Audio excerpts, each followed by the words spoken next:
So I'm here in the Trevi fountain. I want to show you something amazing. I don't know, it might look like there are many people, but in fact, there aren't many people here.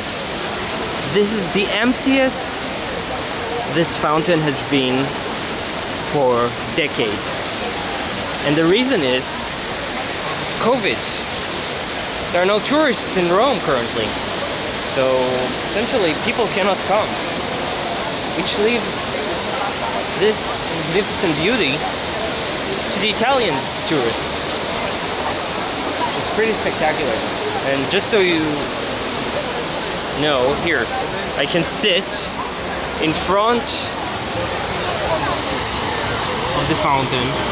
There's plenty of room to sit. This is unheard of. Essentially, now is the time to come to the fountain. The only problem is